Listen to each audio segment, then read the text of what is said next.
children. Today we will read chapter 6 Combustion and Flame according to the new syllabus. Then let's start the chapter. We use different kinds of fuel for various purposes at home. हम जो है अलग अलग जैसे ईंधन जलाने के लिए घर में अलग अलग तरह के फ्यूल इस्तेमाल करते हैं. इंडस्ट्री में एंड फॉर रनिंग ऑटोमोबाइल के लिए भी हम अलग अलग फ्यूल इस्तेमाल करते हैं. तो क्या आप कुछ नेम जानते हैं? For example cow dung, would, charcoal, petrol, diesel. ये देखिए ये सारे क्या हैं? फ्यूल्स हैं. Compress natural gas etcetera. You are familiar with the burning of a candle. What is the difference between the burning of a candle and the burning of fuel like coal? तो कोल के जलने में और एक candle के जलने में क्या डिफरेंस है बच्चों? ये हम आज इस चैप्टर में देखेंगे. Candle burns with a flame whereas coal does not. Candle जो है फ्लेम के साथ जलती है, जबकि कोयला जब जलता है तो उससे कोई फ्लेम नहीं निकलती. कोयला खुद रेड हो जाता है और हीट देता है. Similarly you will find many other materials burning without a flame. इसी तरह आपने और भी अलग से बहुत से मटेरियल्स देखे होंगे जो कि बिना फ्लेम के जलते हैं. तो आज हम स्टडी करते हैं इसके बारे में. What is combustion? Recall the activity of burning of magnesium ribbon performed in class 7. We learned that magnesium burns to form magnesium oxide and produces heat and light. हमने क्लास 7th में देखा था कि जब मैग्नीशियम के ribbon को हम जलाते हैं तो उससे हीट निकलती है और लाइट भी निकलती है. वो लाइट के साथ जलता है.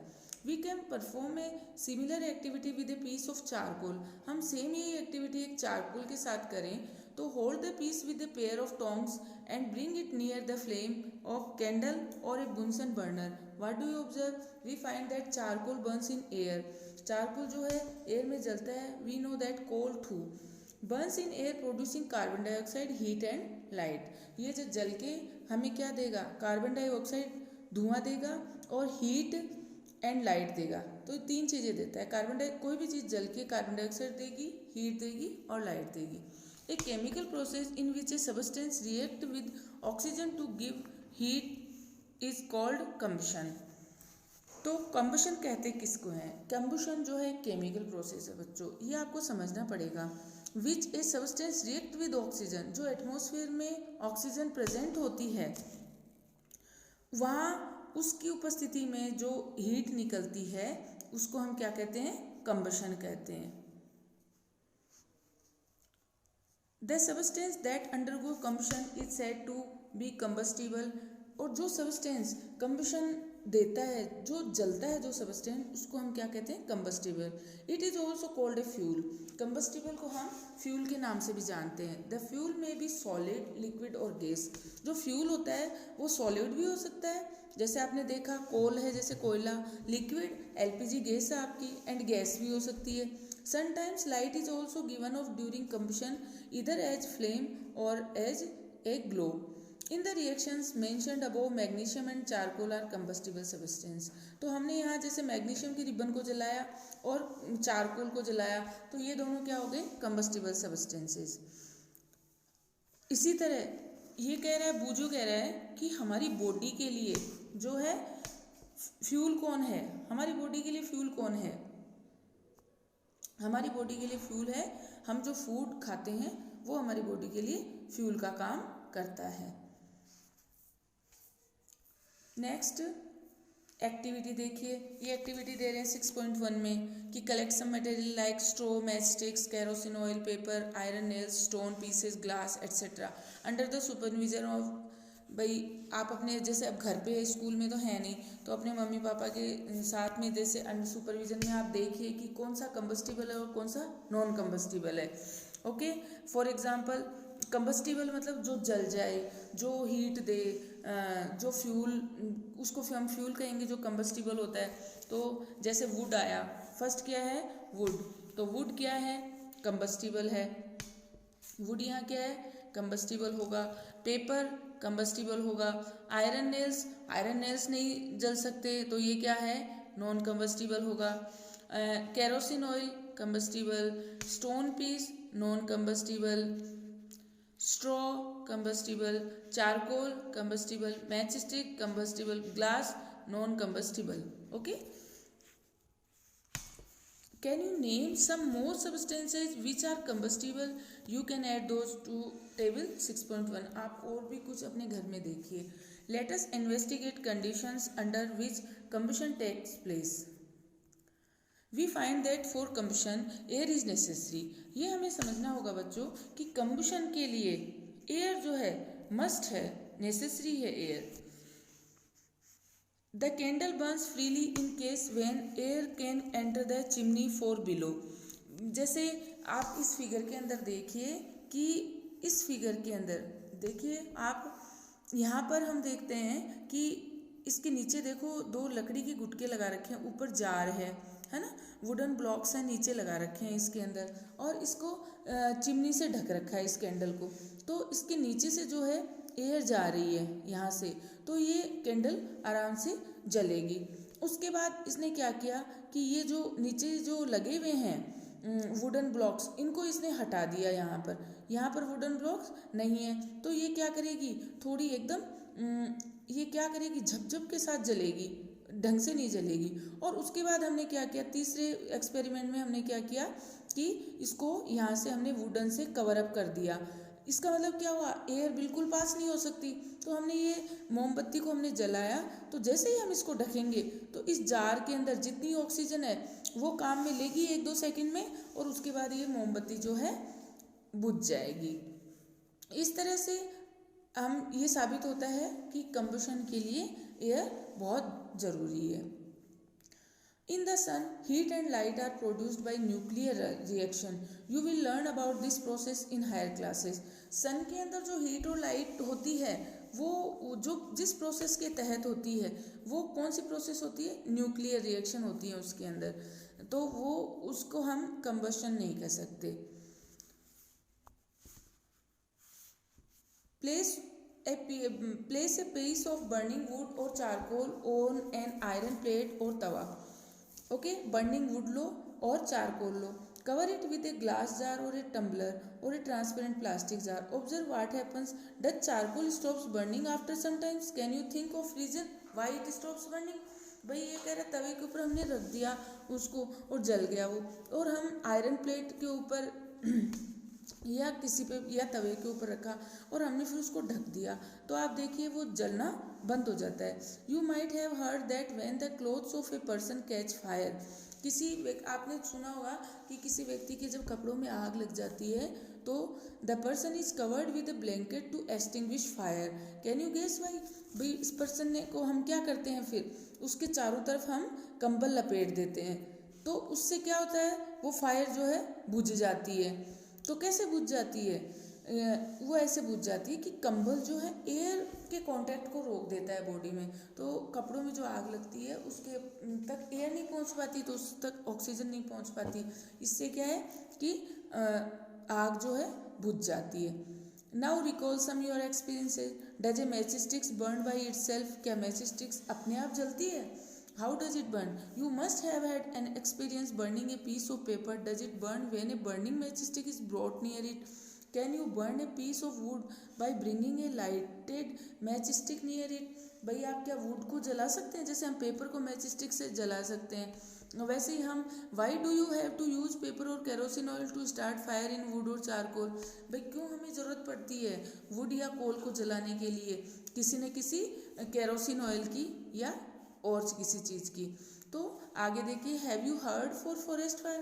क्या आपने जंगल में आग के बारे में सुना है. During extreme heat of summer. जब समर में बहुत तेज एक्सट्रीम हीट, बहुत तेज गर्मी पड़ती है, at some places dry grass catches fire.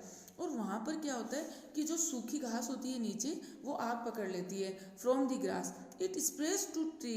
ये ट्री तक पहुँच जाती है, फैल जाती है, and very soon the whole forest is on fire. It is very difficult to control such Fyers.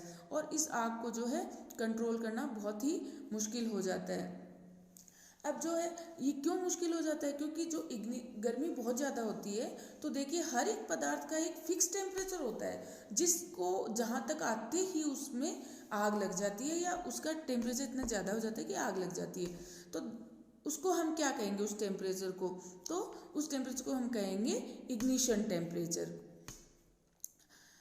The lowest temperature at which a substance catches fire, it is called its ignition temperature. तो बच्चों ये आपको learn करना है कि वह lowest, कम से कम वह तापमान जहाँ पर वह सब्सटेंस जो है आग पकड़ ले, उस तापमान को हम क्या कहेंगे? Ignition temperature. Can you tell now why a match stick does not catch fire on its own at room temperature? Room temperature पे क्यों नहीं पकड़ती? Why does the match stick start burning on rubbing it on the side of match box? क्योंकि rub करने से उस जगह का टेम्परेचर जो है बढ़ जाएगा, इसलिए वो फायर पकड़ लेगी. उसके बाद we find that combustible substance can not catch fire और burn as long as its temperature is lower than its ignition temperature. अगर उस सब्सटेंस का टेम्परेचर वहाँ पर इग्निशन टेम्परेचर से कम है, जैसे जिस टेम्परेचर पे कोई भी हर एक पदार्थ का अलग अलग टेम्परेचर होता है जलने का, तो अगर उससे कम टेम्परेचर है तो वो जलेगा नहीं, है ना. उस लोअर भाई उससे अगर कम होगा तो नहीं जलेगा, और उस टेम्परेचर तक या उससे ज़्यादा हो जाएगा तो वो जो सब्सटेंस है वो जलने लगेगा. Have you ever seen cooking oil catches fire when A frying pan is kept for long on a burning stove?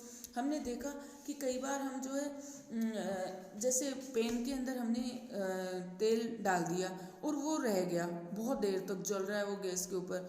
हम देखते हैं कि एक बहुत ज़्यादा टेम्परेचर हो जाता है तो वो तेल खुद आग पकड़ लेता है और वो रसोई में आग लगा देता है, क्योंकि वो उसका क्या था? इग्निशन टेम्परेचर था. But if kerosene oil is heated a little, लेकिन हम केरोसिन ऑयल को थोड़ा सा भी हीट कर लेंगे तभी वो भाई आग पकड़ लेता है, क्योंकि केरोसिन का क्या है? इग्निशन टेम्परेचर लो है, इसलिए क्या होता है? वो जल्दी आग पकड़ लेता है. Does it mean that ignition temperature of kerosene oil is lower than that of wood? Yes भाई, वुड के इग्निशन टेम्परेचर से केरोसिन का इग्निशन टेम्परेचर जो है कम होता है. Does it mean that we need to take special care in storing kerosene oil? हाँ, हमें एक्स्ट्रा बहुत सावधानी रखनी पड़ती है. केरोसिन तेल के पास में जैसे जलती हुई माचिस नहीं ले जानी चाहिए, वो तुरंत जो है आग पकड़ लेगा. The following activities shows that it is essential for substance to reach ignition temperature to burn. तो ये चीज़ें हमें क्या बताती हैं, ये जो हमने एक्टिविटीज़ की कि हर एक सब्सटेंस को आग पकड़ने के लिए इग्निशन टेम्परेचर तक पहुंचना जरूरी होता है. अब देखिए बच्चों, ये मैच स्टिक्स की हिस्ट्री बता रहा है. The history of match sticks is very old. More than 5000 years ago small pieces of pine wood dipped in sulphur were used as matches in ancient Egypt. The modern safety matches were developed only about 200 years ago. जो आजकल जो हम match stick काम में लेते हैं, माचिस काम में लेते हैं, वो 200 साल पहले खोजी गई थी. A mixture of antimony trisulphide, potassium chlorate and white phosphorus with some glue and starch was applied on the head of match made a suitable wood. When struck against a rough surface, white phosphorus got ignited due to heat of friction. This started the combustion of match. However, white phosphorus proved to be dangerous both for the worker involved in the manufacturing of matches and for users. भाई ये white phosphorus जो है इसका ignition temperature कम होता है तो ये रब करने से मैच स्टिक जल जाती है. These days the head of safety match contains only antimony trisulfide and potassium chloride. The rubbing surface has powdered glass and little red phosphorus which is much less dangerous. जो जहाँ हम रगड़ते हैं उस match stick को माचिस में, वो क्या होता है? रेड फॉस्फोरस होता है. When the match is struck against the rubbing surface, some red phosphorus gets converted into white phosphorus. जो है रेड फॉस्फोरस जो है वो वाइट फॉस्फोरस में कन्वर्ट हो जाता है जब उसको रब करते हैं तो. This immediately reacts with potassium chlorate, और ये फिर पोटेशियम क्लोरेट जो उस मैच के अंदर ऊपर ही ऊपर लगा रहता है उससे रिएक्शन कर लेता है और had to produce enough heat to ignite antimony trisulphide, और जो एंटीमनी ट्राइसल्फाइड लगा रहता है उसको जलने के लिए प्रेरित कर देता है. Okay. If we continue heating the cup, we can even boil water in the paper cup. Can you think of an explanation for this phenomena? ये क्या कह रहा है? What happens to the empty paper cup? What happens to the paper cup with water? ये क्या कर रहा है? Make two paper cups by folding a sheet of paper. Pour about 50 ml of water in one of cups. Heat both the cups separately with a candle. What do you observe? अब हम क्या देखते हैं? देखिए इस paper को हमने सूखा जलाया, ये जो पेपर है, एक पेपर में हमने पानी डाल के इसको गरम किया और एक पेपर में कैंडल से हमने बिना उसके गरम किया। तो बताइए इसमें क्या होगा। तो हम क्या देखते हैं कि the heat supply to the paper cup it transfer to water by conduction. पहले पानी गर्म हुआ, उसके बाद पेपर में पहुंचेगा। तो in the presence of water the ignition temperature of paper is not reached. भाई जो पेपर का इग्निशन टेम्परेचर है वहां तक नहीं पहुंचेगा पानी की उपस्थिति में, क्योंकि पहले पानी गर्म होगा फिर पेपर गर्म होगा, तो वो नहीं जलेगा। और जिस सबस्टेंस में जिसमें केवल पेपर लगा हुआ है, पानी नहीं है, तो वो इग्निशन टेम्परेचर तक जल्दी पहुंच जाएगा, इसलिए जो है ये क्या होगा, बर्न हो जाएगा। तो इस तरह से ये वाला जो है ये पेपर बर्न हो जाएगा। ए फ्लेम, ये जो है the substance which have very low ignition temperature and can easily catch fire with a flame are called inflammable substance. तो वे सबस्टेंसेज जो कि जल्दी ही आग पकड़ लेते हैं और उनका इग्निशन टेम्परेचर जो है बहुत ही कम होता है, उनको हम क्या कहते हैं, inflammable substance. Very important example of inflammable substances are petrol, alcohol, liquefied petroleum gas, LPG etc. तो बच्चों ये जो है इनफ्लेमेबल सबस्टेंसेज हैं, पेट्रोल, अल्कोहल, डीजल। इसीलिए हम जैसे इन सबस्टेंस के पास में कभी भी जलती हुई कोई भी चीज़ नहीं ले जानी चाहिए, वरना वो तुरंत आग पकड़ लेते हैं। How do we control fire? You must have seen or heard on fire breaking out in homes, shops and factories. If you have seen such an accident, write a short description in your notebook. Also share the experience with your classmates. एक जैसे ये जो है, does your city when a fire brigade arrives, what does it do? It pours water on the fire. Water cools the combustible material so that its temperature is brought below its ignition temperature. This prevents the fire from spreading. भाई जैसे मान लो fire brigade की गाड़ी आएगी तब आएगी, लेकिन जब तक हम क्या करें, तो पानी क्या करता है, फायर ब्रिगेड की गाड़ी आती है तो मान लो कि पानी क्या करता है, पानी जो है उस कंबस्टिबल मटेरियल को ठंडा कर देता है। उससे क्या है, उसका इग्निशन टेम्परेचर जो है कम, its temperature is brought below its ignition temperature, तो उसका टेम्परेचर जो है कम हो जाएगा उसके इग्निशन टेम्परेचर से। This prevents the fire from spreading. तो ये क्या करता है कि जलने से जो फैलाव है उसका वो रोकता है। Water vapours also surround the combustible material helping in cutting off supply of air so the fire is extinguished. और वाटर जो वेपर्स हैं, जो वेपर बन जाती हैं पानी उस गर्मी से, तो वो क्या करती हैं, एयर की सप्लाई को रोक देती हैं। You have learn that there are 3 essential requirement for producing fire. Can you list 3 requirements? तो हमने क्या देखा कि किसी भी चीज़ को जलने के लिए 3 रिक्वायरमेंट्स ज़रूरी हैं। क्या क्या है? पहली तो ये है कि फ्यूल का होना ज़रूरी है, फ्यूल खुद हो, है ना। दूसरी, एयर टू सप्लाई ऑक्सीजन के लिए, and heat to raise the temperature of fuel beyond the ignition temperature. भाई हीट करना जरूरी है उसको कि ताकि वो जो है इग्निशन टेम्परेचर तक पहुँचे। Fire can control by removing 1 or more of these requirements. The job of a fire extinguisher is to cut off the supply of air. Fire extinguisher जो आग बुझाने वाले होते हैं, उनका क्या काम होता है कि वे एयर की सप्लाई को रोक दें, जहां आग लग रही है वहां पे एयर नहीं पहुंचे। और to bring down the temperature of the fuel, या फिर उनका क्या काम हो सकता है कि जो फ्यूल है जो जल रहा है उसका टेम्परेचर को, उसका जो इग्निशन टेम्परेचर है उसको कम करें। Notice that the fuel in most cases can not be eliminated. भाई फ्यूल को, जब आग लगती है तो उस फ्यूल को हम नहीं हटा सकते क्योंकि आग लग रही होती है। If for instance a building catches fire the whole building is the fuel. अगर किसी मान लो बिल्डिंग में आग लग गई तो पूरी बिल्डिंग ही फ्यूल है, तो ऐसे में अब क्या करेंगे, भाई एयर का हम रोक सकते हैं उसके अंदर। तो बच्चों आगे की वीडियो में हम टाइप्स ऑफ कम्बशन पढ़ेंगे। तब तक आप इसका रिविज़न कीजिए और बुक से पढ़ाई कीजिए। तब तक के लिए थैंक यू बच्चों।